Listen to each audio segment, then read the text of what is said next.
Alright, buckle the hell up because what just went down in Formula One today is nothing short of a full-blown disaster circus. And guess who's in the center ring wearing the biggest clown shoes? That's right, Ferrari. What was supposed to be a glorious weekend in Shanghai, one that could have marked the beginning of a new red dynasty with Sir Lewis Hamilton in their ranks, turned into a flaming mess of epic proportions. And no, I'm not exaggerating. This is the kind of meltdown that could fuel an entire season of a Netflix docuseries. Let me take you through it because it's juicier than a soap opera and dumber than a reality show twist.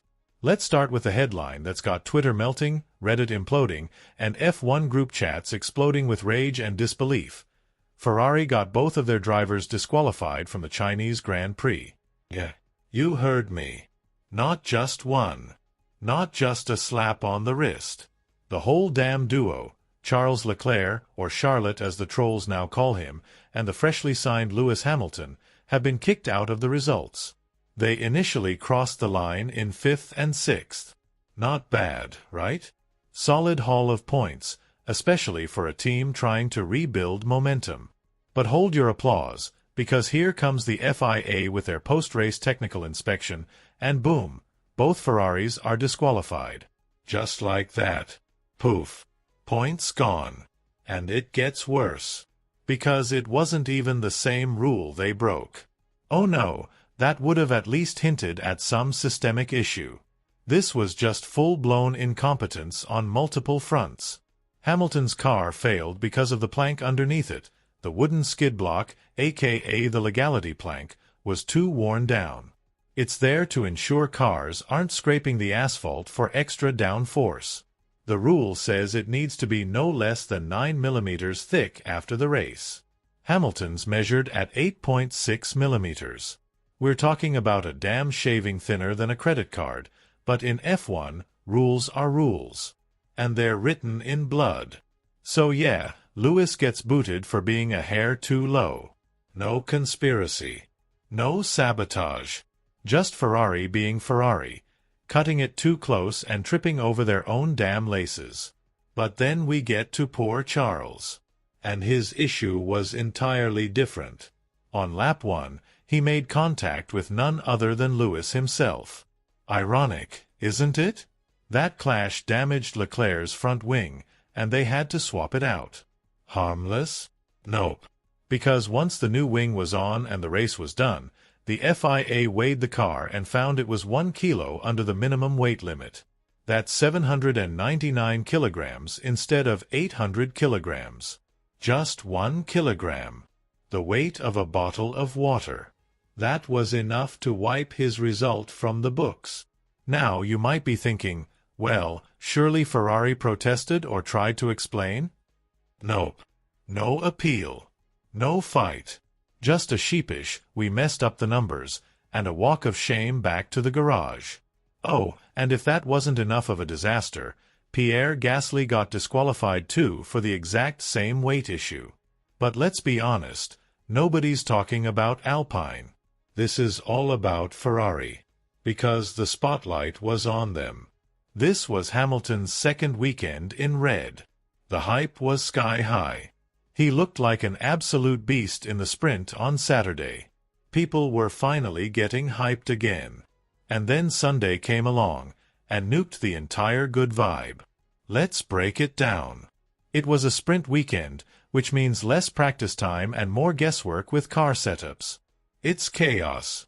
Ferrari, in their eternal overconfidence, tried to optimize on the fly. And instead of pulling a masterstroke, they fumbled the bag harder than ever. 2 different cars, 2 separate errors. Lewis's floor was ground down like the sole of a cheap sneaker after a marathon, and Charles's car was featherlight after a routine front wing swap. Even worse? The fuel extraction after the race made it all spiral. The FIA requires teams to pull out 2 liters of fuel for testing, and Ferrari used their own extraction method. Problem is, after pulling that fuel, Charles's car tipped the scales at, surprise, 799 kilograms. Too late. No going back. To add insult to injury, FIA technical delegate Joe Bauer published the exact measurements of Hamilton's worn-out skid block, like a teacher hanging your F- on the classroom wall. Left side, 8.6 millimeters. Center, 8.66 millimeters. Right, 8.5 millimeters.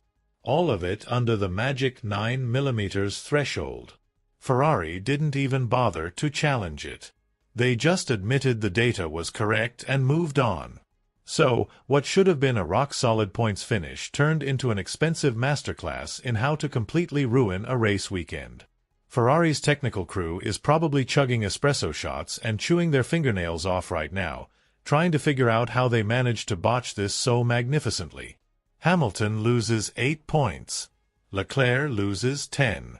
And the only thing Ferrari actually gained this weekend? A pounding collective headache and a truckload of memes. Moral of the story? In Formula One, it's not just about raw speed. It's about nailing the details. You can't just slap the car together and pray for the best. This isn't Mario Kart. If your math is off by a millimeter or your plank wears down a fraction too much, it's game over. And today, Ferrari failed the test. Spectacularly. This weekend was supposed to be Ferrari's bold new chapter. Instead, they opened the book and spilled espresso all over the first page. All right, let's break this beautiful catastrophe down in pure English chaos, synonym-loaded, longer, sharper, and with all the drama it deserves. We're talking about being 1 full damn kilogram under the legal minimum weight of 800. That's right, just a single kilo. The kind of weight you'd find in a cheap blender or maybe 2 soggy Big Macs. But in Formula One? That's not just a red flag, it's an execution notice. That single kilo might as well be a wrecking ball. And Ferrari? Bless their confused little hearts, they tried to spin it into something logical by pointing at Charles Leclerc's pit strategy. According to the team, because Charles stuck to a one-stop plan, his tires were chewed up like bubblegum on scorching tarmac, and somehow that is what led to the car ending up lighter than it should have been. Yeah, sure. Makes total sense, right? Enter Bernie Collins from Sky Sports F1, lobbing the politest grenade in motorsport commentary history. I'm not entirely sure where the mass went. Translation. Ferrari, my dears, you screwed this up beyond belief. Either you forgot to carry the one or you left your calculator stewing in your espresso machine. One way or another, your math was trash, and now your boys are out of the results. And this is where things go from bad to catastrophic. The technical backdrop to these errors doesn't just make them embarrassing, it makes them utterly damning. These weren't random mistakes. No. These were the type of screw-ups that scream, we have absolutely no idea what we're doing this weekend. Remember Hamilton's sprint victory on Saturday? The whole F1 world lost their collective minds screaming, Ferrari's golden boy is here, for about half a day. And then came Sunday, and with it came the mother of all reality checks. Ferrari, thinking they were playing 4D chess, fiddled with the car's setup ahead of the main race. Those changes were supposed to give them an edge.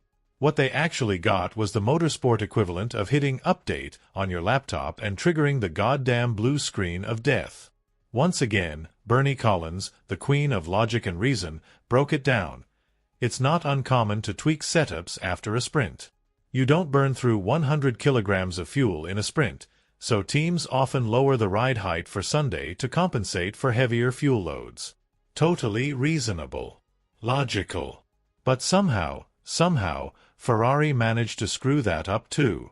Hamilton himself basically admitted it. We had a decent car in the sprint, then we made some changes thinking we'd move forward and it made things worse. That wasn't a paraphrase. That was him laying it bare. That tiny nugget of honesty from Lewis revealed a gaping disconnect. Ferrari's engineering department is out here throwing darts in the dark while their drivers are on track paying the price. This isn't title-contending behavior. This is rookie-level nonsense. They're screwing up ride heights and skid block wear like amateurs. And here's another juicy detail. Hamilton was the only driver in the top 10 to gamble on a two-stop strategy. Ballsy, for sure.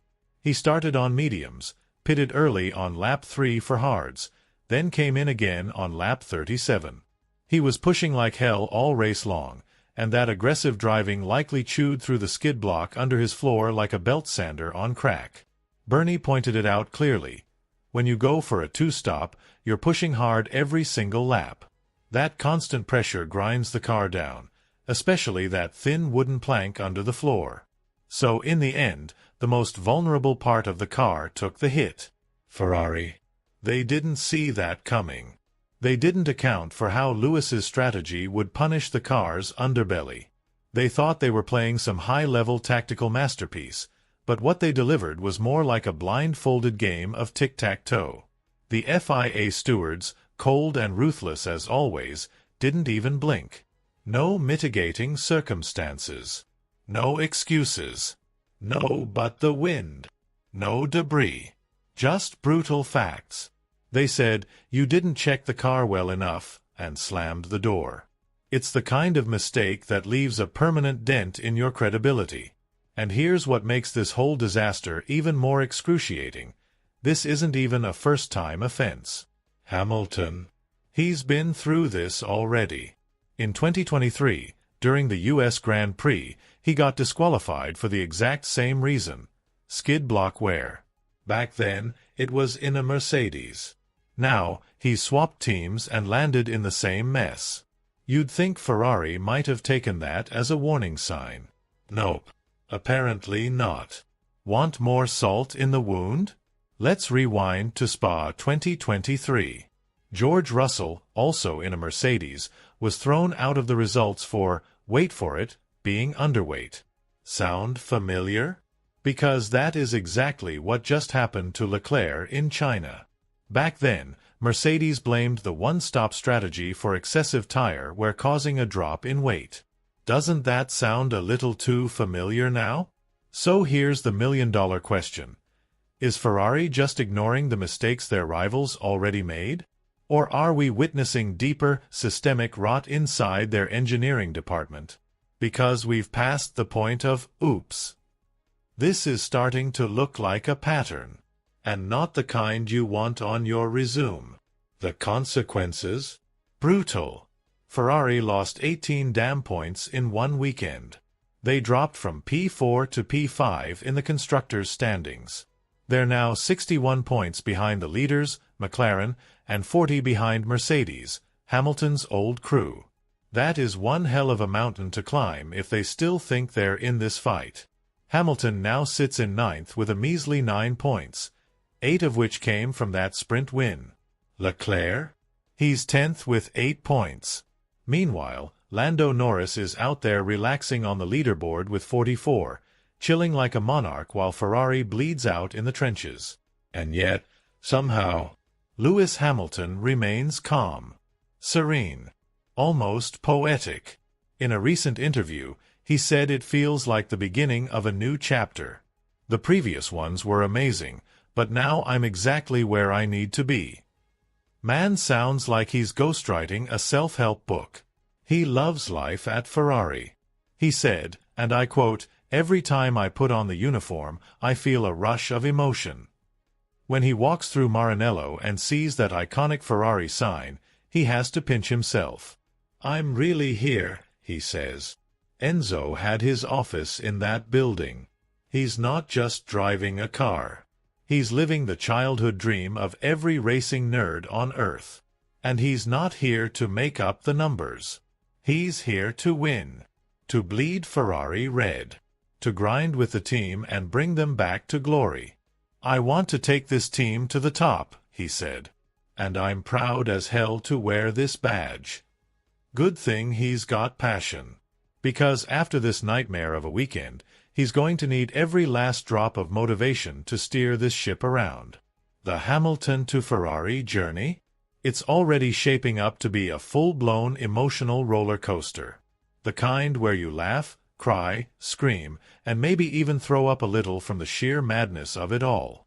All right, let's dive into this with even more depth, new wording, and the emotional gravity it deserves. Because Lewis Hamilton joining Ferrari isn't just a driver switch, it's a monumental shift in the story of modern Formula One. From the moment he set foot in Maranello, You could sense something had shifted in him. His first week with the Scuderia wasn't just another preseason routine. It was something deeper, more visceral. You could see it written all over his face. This wasn't about engineering briefings and tire compounds. It was about legacy. It was about standing on hallowed ground. Imagine it. Fiorano, the sacred private testing track of Ferrari, bathed in golden sunlight. The iconic prancing horse logos everywhere. A symphony of roaring engines echoing through the hills. And there, in the middle of it all, stands Hamilton, surrounded by a sea of red uniforms, soaking in every decibel, every movement, every gaze. In that moment, it wasn't just nostalgia. It was a full-body wave of adrenaline and emotion. The kind of feeling you don't fake. The kind that hits you like a V12 engine roaring at full tilt. In that moment, something inside him awakened. And standing nearby, the towering figure of John Elkann watched on with a look that could only be described as fatherly pride. It felt predestined, like they were meant to work together.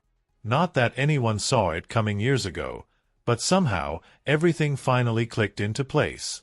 This isn't just a career move. It's a rebirth. A spiritual reawakening wrapped in carbon fiber, espresso-fueled mechanics, and decades of legacy. Hamilton didn't just switch uniforms. He crossed into a different universe. One soaked in Italian passion and the relentless pursuit of speed. He confessed to feeling emotions he hadn't expected at this stage in his career. A fresh start. A new fire. A challenge that lights up every cell in his body. He's trying to decode a new car. Understand a new garage. Learn the pulse of a team built on legends and pressure. But through all of that, there's a very real sense of excitement pulsing through him like electricity. It's the honeymoon phase, only instead of roses and champagne, it's lap times and telemetry. And let's not forget where he came from. The last 4 seasons with Mercedes were rough. He was stuck wrestling those cursed ground effect cars that handled like wet shopping carts on ice. Mercedes, for all their pedigree, failed to adapt to the new era, and Hamilton was left carrying a clumsy machine through pure skill and grit. He had moments of brilliance, like that unforgettable victory at Silverstone, but the rest of the time he was stuck in a cycle of inconsistency and frustration. So when Ferrari came knocking, he didn't hesitate. It felt like the universe had cleared a path. And now, after years of surviving, he's thriving again. Every time he talks about this team, he lights up like a kid seeing a racetrack for the first time. Every day at Maranello is another rush of excitement. It's not just a workplace, it's a new world. A world soaked in red, powered by roaring engines and built on dreams of glory. And he's not here to just enjoy the view. He has serious goals. He believes, deeply, that Ferrari has what it takes to return to the top. He's not throwing out empty quotes, he's laying down a plan. Piece by piece, brick by brick, he wants to build something historic. He's done it before, and if anyone knows what greatness looks and feels like, it's the man with 7 world titles. He's worked in title-winning environments. He knows the smell of victory, the rhythm, the energy. And he sees those same sparks at Ferrari. The raw materials are there, the talent, the infrastructure, the passion. Now all they need is the execution. As he put it in his own way, the ingredients are there. It's time to bake the damn cake. He knows championships aren't won with speeches or pretty photos. He knows the other teams are sharpening their knives. He's not under any illusions. He's got his head down, focused on Bahrain, and locked in on Melbourne. All business, no fluff. And he's got a partner in this mission. Charles Leclerc, Ferrari's golden child since 2019, a man with the speed of a demon and the jawline of a movie star. At 27, he's reaching his prime. He's said the team feels more united than ever. That the chemistry in the garage is real. And that bond with Hamilton could be Ferrari's secret weapon this year. Now let's talk machinery. Hamilton's first time behind the wheel of the SF-25 left him nearly speechless. He said it felt unlike anything he'd driven in over a decade. And that first moment hearing the growl of a Ferrari engine, it wasn't just noise. It was a symphony. That vibration, that roar, it shook something loose inside him. It made him smile like a child on Christmas morning. He's been dreaming about this for years. And now, finally, it's real. He even geeked out over the suit. For years, he used to watch Ferrari drivers and wonder how he'd look in red. Now he knows. And it fits him like armor. That badge on his chest isn't just symbolic, it's sacred. Ferrari, for their part, made it clear that the SF-25 isn't a tune-up of last year's car, it's a whole new beast. 99% of it is different. Not an evolution. A revolution. And Hamilton's had a front-row seat to that transformation. He's seen the effort, the sacrifices, the obsessive attention to detail. From late nights to espresso-fueled meetings, this team is clawing for redemption. And he's right there with them. As for the mythical 8th world title, Hamilton's not obsessed with it anymore. That number doesn't define him. He's not chasing history for himself, he's chasing history for Ferrari. That's the dream now. Bringing the championship back to Maranello. That's the fire that keeps him going. That's why he's here. He wants to etch his name into Ferrari's legacy. To become a new chapter in a book that began with Enzo, was defined by gods like Schumacher, and could soon be continued by a legend named Hamilton. Because Lewis isn't just driving a race car. He's chasing destiny.